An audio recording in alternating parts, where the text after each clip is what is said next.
ইমাম সাহেব যদি কোনো কারণে জামাতে 2 মিনিট আসতে দেরি হয়, 30-এ জামাত ঘটনাচক্রে 31 হয়ে গেছে, সবাই মিছিলের সহকারে ঘড়ির দিকে তাকাইব, মিছিল দিয়া। আর দেখবেন যে সবাই মিছিল দিচ্ছে, 1 মিনিট দেরি হইলে সবাই মানে একসাথে ঘড়ির দিকে তাকায়। যদি 2-3 মিনিট হয়ে যায়, 4-5 মিনিট, এই তখনই পুরা মসজিদ কথা বলা শুরু হয়ে যায়। ঘটনা কি এই সেই, এই হলো হালাত। কেন ভাই মসজিদে আছেন, ওনার 2 মিনিট দেরি হয়েছে, 2 মিনিট সুবহানাল্লাহ বলেন আপনি। আপনারা একটু প্রথমে আমারে বলেন, ঠিক আছে 2 মিনিট দেরি হয়েছে, এই 2 মিনিট কি আপনাদের গুনাহ হয়েছে মসজিদে? তাহলে মসজিদে আপনার কেন এমন টেনশন?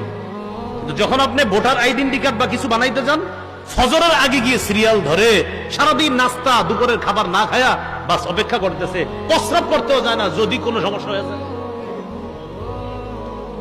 সুযোগগুলা কাজে লাগান, সময়গুলা কাজে লাগান। রাসূলুল্লাহ সাল্লাল্লাহু আলাইহি সাল্লাম বলেন, ফিতনার জামানায় ইবাদত করা আমি নবীর কাছে হিজরত করার সমতুল্য হয়ে যায়। আল্লাহ আমাদেরকে এই জামানায় সব মুহূর্তগুলো, সব সুযোগগুলো রবের ইবাদতে কাজে লাগানোর তৌফিক দান করেন।